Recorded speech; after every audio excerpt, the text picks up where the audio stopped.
ഇന്നത്തെ നമ്മുടെ പ്രാക്ടീസ് ക്രിയേഷനുമായി ബന്ധപ്പെട്ടിട്ടുള്ളതാണ്. സൃഷ്ടി. മനുഷ്യൻ എന്ന ജീവിക്ക് മറ്റ് ജീവജാലങ്ങളിൽ നിന്നുള്ളൊരു പ്രത്യേകതയാണ് നമുക്ക് നമ്മുടേതായ സൃഷ്ടി നടത്താൻ പറ്റും എന്നുള്ളത്. സൃഷ്ടി നടത്തുക എന്ന് പറഞ്ഞാൽ ഈ ഭൂമിയിൽ നിന്ന് നമുക്ക് അവൈലബിൾ ആയിട്ടുള്ള റോ ആയിട്ടുള്ള ചില സാധനങ്ങൾ ഉപയോഗിച്ചുകൊണ്ട് നമ്മളുടെ രീതിയിൽ ചില സാധനങ്ങളെ നമുക്ക് രൂപവൽക്കരിക്കാൻ പറ്റും. ഇപ്പോൾ പക്ഷികളൊക്കെ കൂടുണ്ടാക്കുന്നുണ്ട്, മൃഗങ്ങളും കുറച്ചൊക്കെ സൃഷ്ടി നടത്തുന്നുണ്ട്. പക്ഷേ ഭൂമിയിലുള്ള റോ മെറ്റീരിയൽസ് ഉപയോഗിച്ചുകൊണ്ട് കൂടുതൽ വെറൈറ്റി ആയിട്ടുള്ള നമുക്ക് ആവശ്യമുള്ള സാധനങ്ങൾ ഉണ്ടാക്കാനുള്ള കഴിവ് മനുഷ്യൻ്റെ പ്രത്യേകതയാണ്. പ്രാകൃതത്തിൽ നിന്നും സംസ്കൃതം ഉണ്ടാക്കുന്ന കഴിവ്. പ്രാകൃതം എന്ന് പറഞ്ഞാൽ പ്രകൃതി തന്നിട്ടുള്ളത്, അതാണ് പ്രാകൃതം. പ്രകൃതിയിൽ നിന്നുള്ളത് ആണ് പ്രാകൃതം. സംസ്കൃതം എന്ന് പറഞ്ഞാൽ സംസ്കരിക്കുന്നത്, അതിൻ്റെ മേലെ മനുഷ്യൻ്റെ ആശയം കൂടെ ചേർത്തിട്ട് അതിനെ സംസ്കരിച്ചെടുക്കുന്നതാണ് സംസ്കൃതം. അപ്പോൾ മണ്ണ് പ്രാകൃതമാണ്, മൺചട്ടിയും ഓടും ഇഷ്ടികയൊക്കെ സംസ്കൃതമാണ്. അപ്പോൾ മണ്ണ് മൺചട്ടിയാകുന്നതിൻ്റെ ഇടയിൽ അവിടെ എന്താണ് ഉണ്ടായിട്ടുള്ളത്?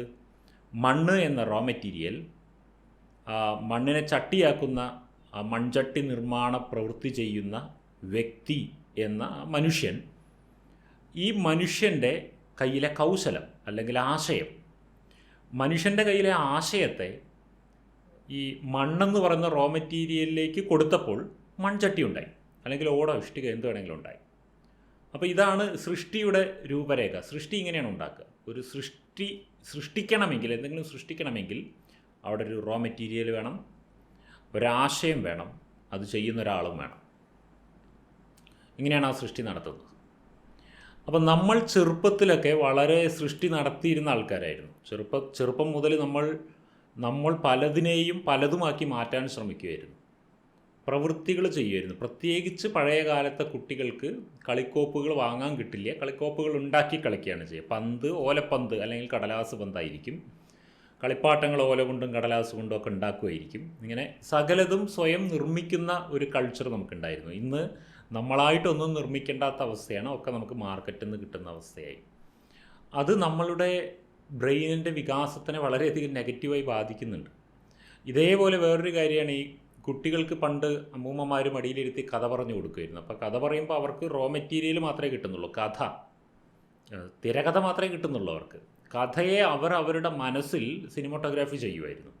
ഒരു ആനയെക്കുറിച്ചും സിംഹത്തെക്കുറിച്ചിട്ടൊക്കെ കഥ പറയുമ്പോൾ അവരൊരു കാടും ആനയെയും സിംഹത്തെയും ഒക്കെ മനസ്സിൽ സൃഷ്ടിക്കണമായിരുന്നു. ഇന്നത്തെ കുട്ടികൾക്കെല്ലാം റെഡിമെയ്ഡായിട്ട് ചിത്രകഥകളായിട്ടും കാർട്ടൂണുകളായിട്ടും കിട്ടുമ്പോൾ അവരുടെ ബ്രെയിനിന് ഈ സിനിമോട്ടോഗ്രാഫി ചെയ്യുന്ന കഴിവ് കുറയും.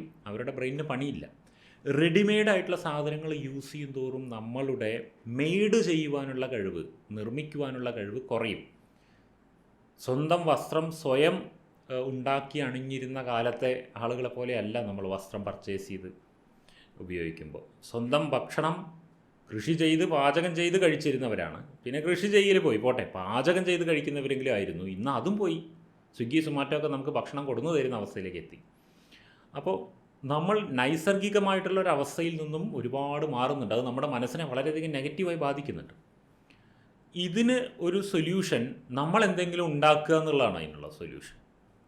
എൻ്റെ അഭിപ്രായത്തിൽ നമ്മൾ എന്നും നമ്മളുടെ കൈകൊണ്ട് ഉണ്ടാക്കിയ എന്തെങ്കിലും ഒന്ന് കാണണം എന്നാണ്. ഒരു കരകൗശല വസ്തു അല്ലെങ്കിൽ ഒരു ചിത്രം, നമ്മളായി എഴുതിയ 4 വരികൾ, കവിത, കഥകൾ, ഇങ്ങനെ എന്തെങ്കിലും നമ്മൾ സൃഷ്ടിക്കുകയാണെന്നുണ്ടെങ്കിൽ, എന്തെങ്കിലും സൃഷ്ടിക്കുവാൻ നമ്മളുടെ ബ്രെയിനിന് ഒരുപാട് പ്രവർത്തിക്കണം.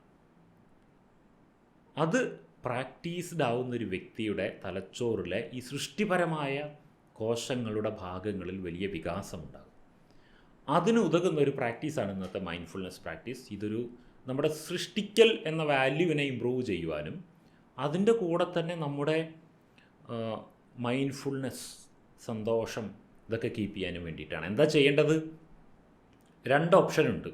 ഒന്നുകിൽ കടലാസ് ഉപയോഗിച്ചിട്ട് അല്ലെങ്കിൽ ഓല ഉപയോഗിച്ചിട്ട് നിങ്ങൾ എന്ത് ചെയ്യണമെന്ന് വെച്ചാൽ ഈ എന്തെങ്കിലും സാധനങ്ങൾ ഉണ്ടാക്കണം. ഇതിപ്പോൾ എങ്ങനെയാണ് ചെയ്യുക? നമുക്കൊന്നും അറിയില്ലെങ്കിൽ എന്ത് ചെയ്യും? ആദ്യം നമുക്ക് കടലാസ് കൊണ്ടാണോ ഓല കൊണ്ടാണോ ഉണ്ടാക്കാൻ പറ്റുക എന്നുള്ളത് ഒന്ന് തീരുമാനിക്കുക. നമ്മൾക്ക് അവൈലബിൾ ആയിട്ടുള്ള സാധനം എന്താണെന്നുള്ളത്. അപ്പോൾ ഓല കൊണ്ടാണെന്നുണ്ടെങ്കിൽ കോക്കനട്ട് ലീഫ് ഉപയോഗിച്ച് എങ്ങനെയൊക്കെ ആർട്ടുകൾ ഉണ്ടാക്കാം, എന്തൊക്കെ ടോയ്സ് ഉണ്ടാക്കാം, കോക്കനട്ട് ലീഫ് ടോയ്സ്.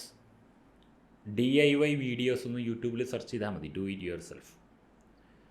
അപ്പോൾ നിങ്ങൾക്ക് ഒരുപാട് ട്രെയിനിങ്ങുകൾ കിട്ടും. അത് പഠിക്കുക, പഠിച്ചിട്ട് ചെയ്യുക. പേപ്പർ കൊണ്ടാണെങ്കിൽ പേപ്പർ ആർട്ടുകൾ ഇതുപോലെ സെർച്ച് ചെയ്ത് പഠിക്കുക. അറിയില്ലെങ്കിൽ കേട്ടോ, അറിയെങ്കിലോ അല്ലെങ്കിൽ ആർക്കെങ്കിലും വീട്ടിലറിയെങ്കിലോ അവരോട് ചോദിച്ചിട്ട് പഠിക്കാം. അല്ലെങ്കിൽ ഈ രീതിയിൽ ചെയ്യണം. അപ്പോൾ അത് പഠിച്ച് ഉണ്ടാക്കണം നമ്മൾ. ഇതൊരു കുട്ടിക്കളിയായിട്ട് കാണണ്ട കേട്ടോ, കുട്ടിക്കളിയായിട്ട് കാണണ്ട. ഇത് സൃഷ്ടിക്കാൻ പഠിക്കുകയാണ് നമ്മൾ. നിങ്ങളത് മനസ്സിരുത്തി ചെയ്ത് ഒരു സാധനം സൃഷ്ടിച്ചെടുത്ത് അതിനെ നിങ്ങൾ തന്നെ എൻജോയ് ചെയ്യുമ്പോൾ ഉണ്ടാകുന്ന, കുട്ടികൾക്കൊക്കെ ഉണ്ടാക്കി കൊടുത്താലും കുഴപ്പമൊന്നുമില്ല, അങ്ങനെ അതിൻ്റെ ഒരു മൈൻഡ്ഫുൾനെസ് എൻജോയ് ചെയ്യുക. മനസ്സിരുത്തി മനസ്സ് കൊടുത്തുകൊണ്ട് സന്തോഷത്തോടെ ഒരു പുഞ്ചിരി മുഖത്ത് കീപ്പ് ചെയ്തുകൊണ്ട് ഹാപ്പി ആയിട്ട് വേണം ഇത് ചെയ്യാൻ വേണ്ടിയിട്ട്. അതിൽ മുഴുകണം ഇത് ചെയ്യുമ്പോൾ. അത് ഓരോ മൊമെൻറ്റുകളും, അത് ഉണ്ടാക്കുന്നതിൻ്റെ ഓരോ മൊമെൻറ്റുകളും എൻജോയ് ചെയ്യണം. നമ്മൾ സ്കൂളുകളിലൊക്കെ കരകൗശല വസ്തുക്കൾ നിർമ്മിക്കുന്ന പരിശീലനങ്ങൾക്കൊക്കെ നമ്മൾ കൊണ്ടുപോകാറുണ്ടല്ലോ, എന്നിട്ട് നമ്മൾ സമ്മാനങ്ങളൊക്കെ വാങ്ങാറുണ്ടല്ലോ. അതുപോലെയാണത്. അതൊക്കെ ഒരു സ്കൂളിലെ കാലഘട്ടം കഴിഞ്ഞോടുകൂടെ നമ്മളങ്ങോട്ട് വിട്ടു. അങ്ങനെ വിടരുത്. ആ കുട്ടിക്കളി നമ്മളിപ്പോഴും ഉണ്ടായിരിക്കണം. കുറച്ചൊക്കെ കുട്ടിക്കളി നമ്മൾക്ക് വേണം. നമ്മളുടെ ഉള്ളിലെ ആ കുട്ടി വീർപ്പ് മുട്ടിയിട്ടിരിക്കുകയാണ്. ചിന്തിച്ച് നോക്കൂ, നമ്മൾ ജനിച്ചപ്പോൾ വളരെ ഹാപ്പി ആയിരുന്നു, ചിരിക്കുമായിരുന്നു, നമ്മളെപ്പോഴും കരയും ചെയ്യുമായിരുന്നു. പക്ഷെ നമ്മളൊരു ഹാപ്പിനെസ് എംബോഡിമെൻ്റ് ആയിരുന്നു. സന്തോഷം വേണ്ടവർ നമ്മുടെ അടുത്താണ് വന്നിരുന്നത്. കുട്ടിയായിരുന്നപ്പോഴേ ഒരു കുട്ടിയുടെ അടുത്ത് സന്തോഷം വേണ്ടവരൊക്കെ എത്തും. കുട്ടി സന്തോഷത്തിൻ്റെ ഹോൾസെയിൽ ഡീലറായിരുന്നു. വളർന്നു വലുതായപ്പോൾ ഇതൊക്കെ സന്തോഷമില്ലാത്തവരായി മാറി. എല്ലാ കുട്ടികളും വളർന്നു വലുതാകുമ്പോൾ സന്തോഷമില്ലാത്തവരാകുന്നു. അതിന് കുറേ കാരണങ്ങളുണ്ട്, അതൊക്കെ എനിക്കറിയാം. ബട്ട് ആ കുട്ടി എവിടെ പോയി? ആ സന്തോഷിക്കുന്ന കുട്ടി, ഹാപ്പിനെസ് വിത്തൗട്ട് എനി റീസൺ, ഒരു കാരണമില്ലാതെ കുട്ടി ഹാപ്പിയാണ്. ഒരു കടലാസ് കഷ്ണം കിട്ടിയ കുട്ടി ഹാപ്പിയാണ്. ഈ കുട്ടിയായിരുന്നല്ലോ നമ്മളിലെ ആ കുട്ടി എവിടെ പോയി? ആ കുട്ടി എവിടെയും പോയിട്ടില്ല. അത് ഉള്ളിൽ വീർപ്പ് മുട്ടി കിടക്കുകയാണ്. അതിൻ്റെ മേലെ ഒരുപാട് തരത്തിലുള്ള വ്യക്തിബോധങ്ങൾ, ഒരുപാട് ചിന്താഗതികൾ, ഒരുപാട് ഈഗോസ് കൊണ്ടുപോയി പൊതിഞ്ഞ് ആ കുട്ടി അകത്ത് വീർപ്പ് മുട്ടി കിടക്കുന്നുണ്ട്. ആ കുട്ടിക്ക് സന്തോഷിക്കണമെന്നുണ്ട്. ആ കുട്ടി ഒന്ന് പുറത്തഴിച്ചു വിടുക ഇടയ്ക്കുന്ന. അപ്പോൾ നമുക്ക് ആ ഹാപ്പിനെസ് എക്സ്പീരിയൻസ് ചെയ്യാൻ പറ്റും. This is our mindfulness practice. ഇന്ന് ചെയ്യേണ്ട പ്രാക്ടീസാണ്. ഒരു മെഡിറ്റേറ്റീവ് മൂഡിലിരുന്നിട്ട് ഇത് ചെയ്യുക. ഓക്കെ, ഇതാണ് ഇന്ന് നമ്മൾ ചെയ്യേണ്ട പ്രാക്ടീസ്. എന്നിട്ട് നിങ്ങൾ ഉണ്ടാക്കുന്ന സാധനങ്ങൾ എന്താണെന്നുള്ളത്, ഉണ്ടാക്കുന്നതും ഉണ്ടാക്കി കഴിഞ്ഞതും പ്രൂഫ് തരിക. എങ്ങനെയുണ്ടോ നോക്കട്ടെ. ചില ആളുകളൊക്കെ പ്രൂഫ് തരുന്നത് കുറച്ച് കുറഞ്ഞിട്ടുണ്ട് കേട്ടോ. എനിക്ക് പ്രൂഫ് നിർബന്ധമാണ്.